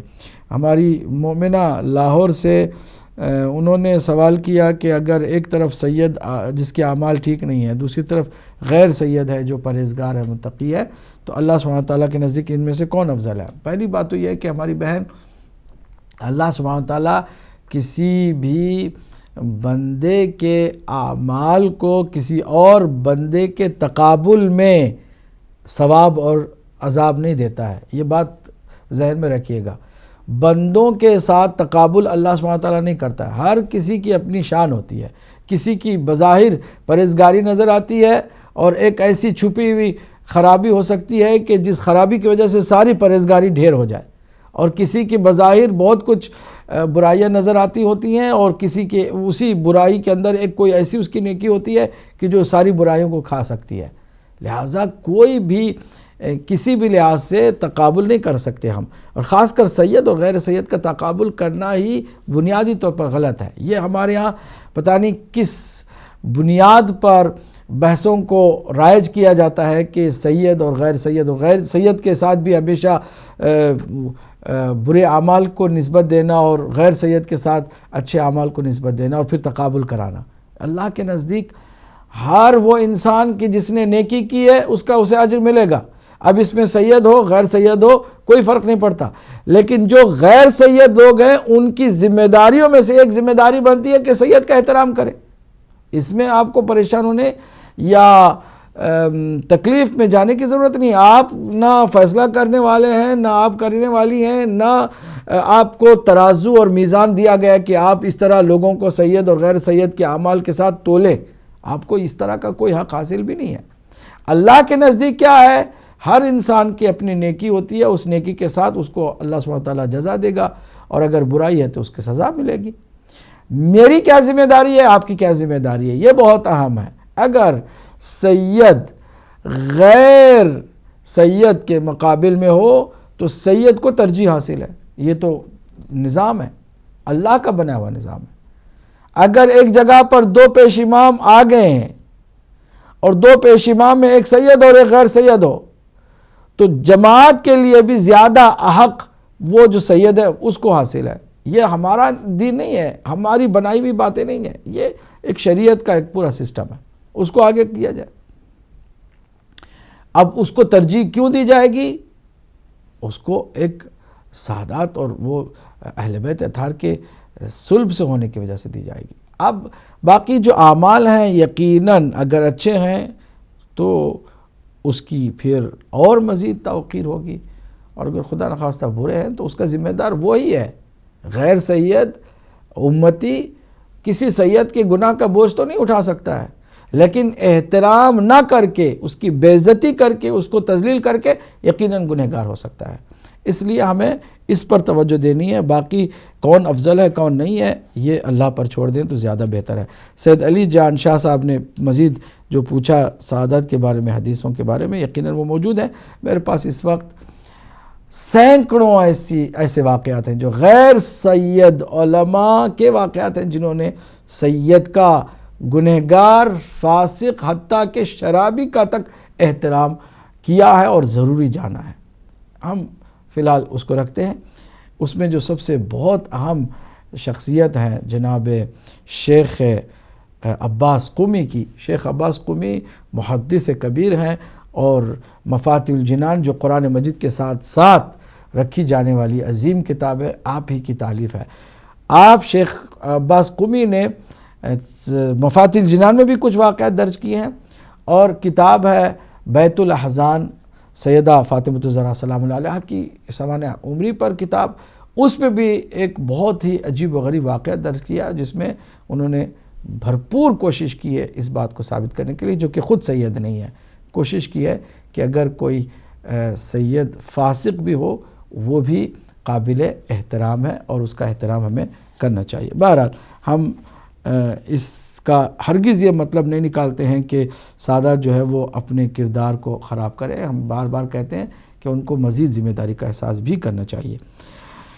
محمد یعقوب صاحب ہمیشہ کی طرح آئے، انہوں نے الحمدللہ دعاؤں سے نوازا۔ سید علی جان شاہ صاحب مزید انہوں نے سوال کیے تھے اور حدیثوں کے بارے میں پوچھا، وہ یقیناً موجود ہیں۔ مقبول صاحب آئرلینڈ سے آل عمران کی 7ویں آیت کو پوچھا کہ جس میں متشابہات کا ذکر ہے اور پہچان کے بارے میں۔ دیکھیے سورہ آل عمران میں جو آیت موجود ہے اس میں اللہ سبحانہ وتعالیٰ نے قرآن مجید کی آیتوں کی تقسیم کی ہے۔ فرمایا کہ کچھ آیتیں ہیں جن کو محکمات کہتے ہیں، جیسے قل هو اللہ احد، کہہ دو کہ اللہ احد ہے، یہ آیت محکم آیت ہے۔ محکم آیت کا مفہوم یہ ہے کہ وہ آیت کہ جس کے ظاہر اور باطن دونوں واضح ہوں، محکم ہوں، یعنی سب کو سمجھ میں آ رہے ہوں، کوئی پرابلم نہیں ہے، کوئی تعویل کی، کوئی مزید تفسیر کی ضرورت نہیں ہے۔ کہہ دو کہ اللہ ایک ہے، بس ظاہر میں بھی ایک ہے، باطن میں بھی ایک ہے، ہر معنی میں ایک ہے۔ لہٰذا اس طرح کی آیت کو اللہ صمد، اللہ الصمد، اللہ بے نیاز ہے، وہ ظاہری طور پر بھی بے نیاز ہے، باطنی طور پر بھی بے نیاز ہے، ہر اعتبار سے۔ ان آیات کو کہتے ہیں آیات محکمات۔ اب اس کے مقابل میں کچھ آیات ہیں کہ جو آپ کو شبہ میں ڈالتی ہیں۔ متشابہات کا مطلب ہے وہ آیتیں کہ جو آپ کو شبہ میں ڈال دیں۔ مثلا ید اللہ فوق ایدیہم، قرآن مجید کی آیت ہے کہ اللہ کا ہاتھ ان کے ہاتھوں پر بالا دستی رکھتا ہے، ان کا ہاتھ فوق پر ہے، بالا تر ہے، اللہ کا ہاتھ دوسرے ہاتھوں پر بھاری ہے۔ تو اب یہ اللہ کا ہاتھ نعوذ باللہ جو ظاہر میں ہے وہ تو نہیں مان سکتے ہم کہ اللہ کا کوئی ہاتھ ہے تو پھر شانہ ہے، شانہ ہے تو پورا جسم ہے۔ ہم اللہ کو سمجھنے چلے تھے قرآن کی طرف، تو قرآن نے تو بتایا کہ اللہ نعوذ باللہ ہاتھ رکھتا ہے، جسم رکھتا ہے۔ جو جسم و جسمانیات کے قائل ہیں وہ مسلمان نہیں ہیں۔ اللہ کا کلمہ پڑھنے والا کبھی بھی یہ اعتقاد نہیں رکھتا کہ اللہ کا کوئی ہاتھ ہو سکتا ہے۔ تو پھر یہاں پر آپ کو پوچھنا پڑے گا رسول سے، پھر اس کے بعد وارثان علم سے، راسخون فی العلم سے، کہ آخر یہ ید اللہ کا مطلب کیا ہے۔ تو وہ آپ کو حدیثوں کے ذریعے سے سمجھ میں آئے گی بات، اور وہ یہ کہ اللہ کا ہاتھ یعنی اللہ کی طاقت، اللہ کا اختیار، اللہ کی قدرت جو ہر ایک پر چھائی ہوئی ہے، یہ اس کا مطلب ہے، نہ کہ واقعاً فزیکل یہ ہاتھ ہے۔ آگے بڑھتے ہیں، پہچان کیا ہے؟ وہ آیت کہ جس کے ظاہری ترجمے سے آپ شبہ میں پڑ جائیں اور کنفیوز ہو جائیں، ایسی آیت کو آیات متشابہات کہتے ہیں۔ جیسے میں نے ایک مثال دی، یا پھر وَسِعَ كُرْسِيُّهُ السَّمَاوَاتِ وَالْأَرْضِ، اللہ کی کرسی پھیلی ہوئی ہے آسمانوں پر اور زمین پر۔ کیا اللہ کی واقعاً کوئی کرسی ہے؟ اس کو آپ جائیں، جا کر کے حضور سے پوچھیں، پھر علی سے پوچھیں، پھر حسن حسین، جو راسخون فی العلم ہے، ان سے پوچھیں گے تو آپ کی یہ کنفیوژن دور ہوگی، آپ کا یہ شبہ دور ہوگا۔ یہ ہے پہچان، وہ آیتیں کہ جن آیتوں کا ظاہری ترجمہ آپ کو شبہ میں ڈال دے، یہ آیتیں ہیں متشابہات۔ راسخون فی العلم کون ہے؟ رسول، اس میں کسی طرح کا کسی کو شک نہیں ہے کہ رسول پہلے راسخون فی العلم، راسخون فی العلم جن کو اللہ نے علم میں راسخ کر دیا ہے، ایسا علم دیا ہے کہ وہ علم پی چکے ہیں، وہ ہر بات قرآن مجید کی جانتے ہیں، اس کے باطن کو بھی جانتے ہیں، اس کے ظاہر کو بھی جانتے ہیں۔ قرآن جن پر نازل ہوا اگر وہ نہیں جانے گا تو پھر کس کو قرآن مجید کا علم ہوگا؟ اب اسی علم لدنی کے مالک رسول اللہ کا جو حقیقی جانشین ہوگا نا، وہ بھی اسی علم کا وارث بھی ہوگا، وہ مولا کائنات علی بن ابی طالب ہیں۔ علی علیہ السلام وارث علم نبی ہیں، اور علم نبی اللہ کی جانب سے انہیں ملا ہوا ایک عظیم خزانہ ہے۔ پھر آگے رسول اللہ نے اسی دنیا میں علی کے حوالے کیا، تو علی نے بھی ساتھ لے کے چلے نہیں گئے بلکہ آگے کیا اپنے بیٹے امام حسن کو، امام حسن نے آگے کیا امام حسین کو۔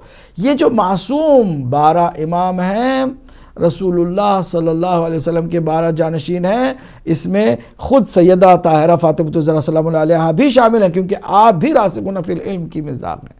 یہ ہے بنیادی طور پر۔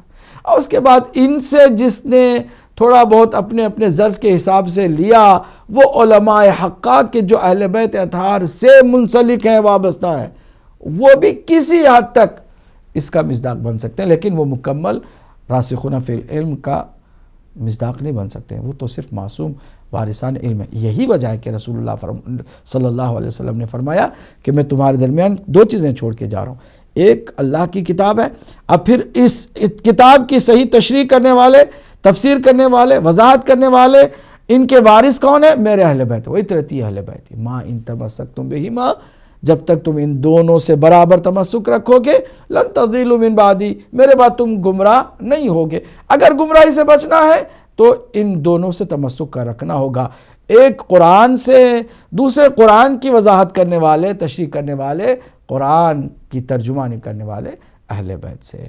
تو امید ہے کہ ہمارے بھائی کے سوال کا جواب بھی ان کو مل گیا ہوگا۔ کاش کہ امت مسلمہ اسی حقیقت کو سمجھ لے اور وہ صرف در اہل بیت کو ہی نجات کا در سمجھے، کسی اور دروازے سے کسی کو نجات نہیں ملنے والی ہے۔ اصغر علی صاحب لندن سے پوچھا کہ آج کل کے نوجوان مطاع کرتے ہیں، تو یہ مطاع کس طرح سے کیا جاتا ہے؟ جو اس کے شرائط موجود ہیں، ہر کوئی جانتا ہے، مطاع بھی نکاح جیسا ہے، اس میں بھی صیغے عربی کے پڑھے جانے چاہیے، اس میں بھی شرطیں ہیں، اس میں بھی باقاعدہ حق مہر دیا جاتا ہے، مدت مقرر کی جاتی ہے، اور اس کے علاوہ اس میں یہ ہے کہ دائمی نکاح میں اور یہ وقتیہ نکاح میں، فلیکسیبل میرج میں اور پرماننٹ میرج میں بنیادی جو فرق ہے وہ یہی ہے کہ پرماننٹ میرج میں ایکسپائری ڈیٹ پہلے سے فکس نہیں ہوتی، لیکن ٹیمپرری میرج میں یا فلیکسیبل میرج میں، جسے مطاع ہم کہتے ہیں، وہ جو قرآن کا حکم ہے اس میں ایکسپائری ڈیٹ پہلے سے دونوں کی جانب سے طے ہوتی ہے، لہٰذا کوئی اس کو الگ شے نہ سمجھے، اور اس میں اگر گناہ سے بچنے کے لیے نوجوان کوئی کرتا ہے تو اس کو ہم مذمت کے قابل نہ سمجھیں، بلکہ انکریج کریں کہ وہ گناہ سے، حرام سے، زنا جیسی خطرناک بیماری سے بچنے کی کوشش کرے، اور جو صحیح راستہ ہے اللہ کا دیا ہوا، بتایا ہوا، اس پر توجہ کرے۔ ہمارے ایک بھائی مختار منچسٹر سے، انہوں نے ایک بہت اہم اور مبتلا بے سوال کیا کہ جب اسلام میں اجازت ہے ایک سے زیادہ شادی کرنے کی، تو پھر ہماری خواتین کیوں نہیں اس کو مانتی، اور کیا وہ گنہگار نہیں ہوتی ہیں اپنی شوہروں کو روکنے پر؟ یقیناً آپ 2 حقیقتوں کو ساتھ ساتھ لے کے جا رہے ہیں، ان دونوں حقیقتوں کو سمجھیں تو پھر بات بنے گی۔ پہلی حقیقت یہ ہے کہ دوسری شادی کی انسان کو اگر واقعاً ضرورت پڑ جاتی ہے تو ساتھ ساتھ ذمہ داری بھی سر پہ آتی ہے، اور شاید ہی کوئی مرد ہو جو اس ذمہ داری کو بھی نبھا سکے، جیسا کہ قرآن مجید نے فرمایا کہ عدل کرنا چاہیے، انصاف کرنا چاہیے۔ شاید ہی کوئی ایسا ہو کہ 2 شادیاں کرے، 3 شادیاں کرے اور اس پہ برابر انصاف اور عدل سے کام لے، جو کہ مشکل ہی نہیں بلکہ کسی حد تک ناممکن ہے، خاص کر اس دور میں جہاں انسان اپنی خواہشات کو اہمیت دیتا ہے، وہیں اسے یہ مسئلہ بھی درپیش ہے کہ وہ انصاف کرے گا، بہت اچھی بات ہے، نہیں کرے گا اس کے لیے ایک اور وبال جان، ایک اور مصیبت، ایک اور آفت، ایک اور خطرناک عذاب کا دروازہ کھل جاتا ہے۔ دوسری حقیقت یقیناً ہماری خواتین میں جہاں اسلام کا کلچر کار فرما ہونا چاہیے تھا، ہندوؤں کا کلچر زیادہ کار فرما ہے، اس لیے ہماری خواتین دوسری شادی کے بارے میں تصور بھی نہیں کرتی کہ اپنا شوہر کرے اور اس کی کوئی سوت ہو، یہ شروع سے ہی اس کا انکار کرتی ہیں۔ البتہ ان کو بھی اس حقیقت سے آشنا ہونا چاہیے کہ اللہ کی احکام کے بارے میں انہیں اس طرح ہندو کلچر کو اپنا کر کے سختی نہیں برتنی ہے. اگرچہ ان کو یہ حق حاصل ہے، اسلام میں حق حاصل ہے، شریعت میں حق حاصل ہے کہ نکاح ہو تو اپنے نکاح کے کنڈیشن کے طور پر وہ یہ کنڈیشن بھی ڈال سکتی ہے. یہ بھی شرعی طور پر ہے، شریعت میں اس کی اجازت ہے کہ عورت نکاح سے پہلے شرط لگا دے کہ میں تمہارے ساتھ زوجیت کے اس بندھن میں بننے کے لیے تیار ہوں، اس شرط کے ساتھ کہ تم دوسری شادی نہیں کرو گے. اگر شوہر نے کہہ دیا کہ نہیں کروں گا تو پھر اب وہ پابند ہو گیا ہے، اب اللہ ہی کے حکم سے دوسری شادی کر نہیں سکتا ہے. اس طرح اگر خواتین چاہتی ہیں تو نکاح سے پہلے وہ کر لیں، لیکن اگر نکاح کے وقت تو کوئی پرابلم نہیں تھی، نکاح ہو گیا، سب کچھ ہو گیا، اب شوہر کو فرض کرے واقعاً بھی کوئی شرعی ضرورت پڑ گئی ہے، اولاد کی خاطر، نسلوں کو آگے بڑھانے کی خاطر، کوئی اور مسئلہ جس مسئلے کی وجہ سے ضرورت کا احساس کیا جا رہا ہے، تو ایسے میں رکاوٹ ڈالنا اگر بلا وجہ ہے تو پھر وہ گنہگار ہوں گی، یقیناً گنہگار ہوں گی. لیکن اگر وجہ کوئی ہے تو پھر گنہگار نہیں ہے. شوہر کو اس طرح سے بھی دیکھنا چاہیے، یہ نہیں کہ خالی ایک اللہ نے اجازت دی ہے تو پھر باقی باتوں کو ہم طاق پہ رکھ دیں اور اس کی کوئی پرواہ نہ کریں. نہیں، باقی باتوں کو بھی ہم ملحوظ خاطر رکھیں. امید ہے کہ ہمارے اس بھائی کے بھی سوال کا جواب ہم نے انصاف کے ساتھ دینے کی کوشش کی ہو اور جواب انہیں مل گیا. مرتضیٰ صاحب بلیک برن سے پوچھا ہے کہ نیت سب کچھ ہے، کہتے ہیں نیت پر سب کچھ اعمال کا دار و مدار ہے، تو کیا عقل کا بھی اس سے کوئی تعلق ہے یا خالی نیت؟ میرے بھائی یہی تو نکتہ ہے سمجھنے کا. انسان ہر اچھی نیت میں اسی وقت معجور ہے، ثواب اس کو ملے گا جب اس اچھی نیت میں اس کام کی بھی شریعت نے اجازت دی ہو. اگر کسی کام کی شریعت نے بنیادی طور پر اجازت نہیں دی ہے، میں نے اس کام کو جو شریعت میں اجازت نہیں ہے اچھی نیت کے ساتھ کر دیا، یہ بالکل غلط ہوگا، اجر نہیں ملے گا اس کا. کیونکہ کام ہے تو اس کام کو، اس عمل کو بھی دیکھنا چاہیے عقل اور خرد کے ساتھ کہ آیا شریعت میں اس عمل کی اجازت ہے. اگر ہے تو پھر نیت آپ کی اچھی ہونی چاہیے. پہلے تو عمل ہی کی اجازت نہیں ہے. مثلا میں غیبت کرتا تھا، میری نیت یہی تھی کہ میں برائی کی جو ہے نفرت کروں، میں نے فلاں کے بارے میں اسی لیے کہا کہ مجھے برائی سے نفرت ہے کہ دیکھو فلاں آدمی نے نعوذ باللہ زنا کیا، شراب پیتا ہے، اور شراب کتنی بری چیز ہے. میری تو نیت یہ تھی، غیبت ہو گئی. آپ کو کسی کے پیٹھ پیچھے خود غیبت کرنا ہی گناہ تھا، آپ اچھی نیت سے غیبت کریں یا بری نیت سے غیبت کریں، آپ کو اس کا اجر نہیں ملنے والا. اچھی نیت ہو جائے. میری نیت اچھی تھی، میں نے جو ہے کوشش کی ہے کہ دو بھائی جو آپس میں لڑے ہوئے ہیں اس میں جا کے صلح کراؤں، وہ معاملہ اور بگڑ گیا. آپ کو کس نے ان کے درمیان جانے کی اجازت دی تھی؟ آپ نے کیا ان دو میں سے کسی ایک کی اجازت لی تھی؟ خود ہی ٹپک گئے. تو اچھی نیت بھی خالی کافی نہیں ہوتی. بہت بالکل صحیح ہے آپ کی، اور ہمارا پوائنٹ آف ویو نہیں ہے بلکہ اسلام کا پوائنٹ آف ویو ہے کہ خالی اچھی نیت کافی نہیں ہے، بلکہ اس عمل کے بارے میں بھی آپ کو پہلے سے میک شور کرنا ہوگا کہ عمل کی اسلام میں اجازت ہے. اگر اجازت ہے تو پھر آپ کی نیت اچھی ہو، اگر اجازت ہی نہیں ہے تو آپ چاہے کتنی اچھی نیت سے کریں آپ کو اس کا اجر نہیں ملنے والا ہے. امید ہے کہ ہمارے بھائی کے سوال کا بھی جواب ان کو مل گیا ہوگا. سید مجاہد صاحب لندن سے، مجاہد حسین صاحب لندن سے، شافع روزے جزا کہ جو ہوتے ہوئے کسی اور کی پیروی کرنا ذرا بدبختی ہے. امت مسلمہ کی سب سے بڑی بدبختی یہ ہے کہ آقاؤں کو، سرداروں کو چھوڑ دیا ہے، غلاموں یا ان سے بھی بہت زیادہ نیچے درجے کے لوگ ہیں ان کی پیروی کرنے کو اپنے لیے اپنایا ہے. جو لوگ اس سے پہلے تھے بنو امیہ، بنو عباسیہ کے ڈنڈے سے ڈر کر جو کرتے رہے وہ تو کرتے رہے. اب کیا مجبوری ہے آپ کے سر پہ؟ نہ بنو امیہ کا ڈنڈا ہے، نہ بنو عباسیہ کا ڈنڈا ہے. آپ دیکھیں کہ اہل بیت اطہار کا ایک مکتب ہے، اس کے مقابل میں جو بھی ہیں اہل بیت کی برابری تو نہیں کر سکتے، تو کیوں نہ ہم اہل بیت اطہار کی پیروی کریں. بجائے اس کے کہ اہل بیت اطہار کی پیروی کریں، کسی اور کی طرف جائیں.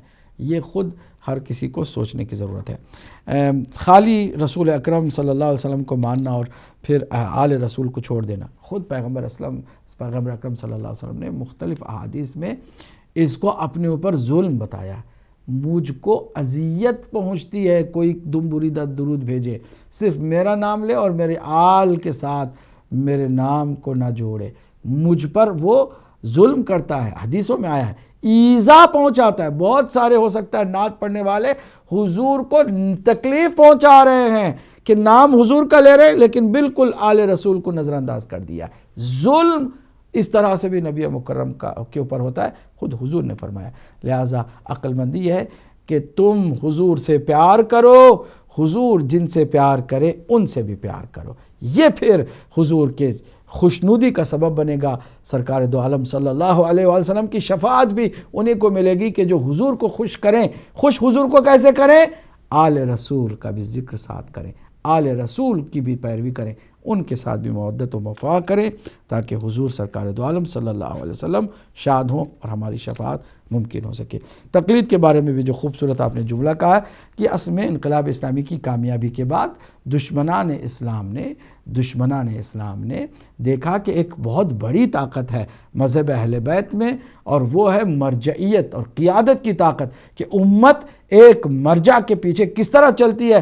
ان کے اندر یہ حوصلہ اور یہ عزم اور یہ وقار صرف مرجعیت کی وجہ سے پیدا ہے. اسی لیے ہم مرجعیت ہی کو کمزور کر دیں، تقلید ہی کے معاملے کو خراب کر دیں. دنیا کی کوششیں تھیں، یہ سازش کار لوگ جو دنیا کے بڑی طاقتوں کے کسی نہ کسی منصوبے کے تحت آ گئے ہیں، جان بوجھ کر یا انجانے میں. اللہ ہم سب کو محفوظ رکھے ایسے لوگوں سے کہ جو لوگ کہیں نہ کہیں دشمن کی سازش کا شکار ہو چکے ہیں. اللہ ہم سب کو توفیق دے کہ ہم صحیح دین کو سمجھیں، اس پر عمل کریں اور اخلاص اور اچھی نیت کو بھی ملحوظ خاطر رکھیں. ہمیں اللہ سبحانہ وتعالی کی طرف سے یہ سعادت بھی حاصل ہو کہ اس کے آخری نمائندے کی عالمی حکومت میں ہم شریک اور حصہ دار ہوں اور اس کے لشکر کا کچھ حصہ بن سکیں. اس یوسف زہرا کے ظہور کی امید کے ساتھ اور اس میں شمولیت کی تمنا کے ساتھ اجازت چاہوں گا. اپنا خیال رکھیے گا اور اگلے پروگرام تک کے لیے اجازت دیجیے گا. السلام علیکم ورحمۃ اللہ وبرکاتہ.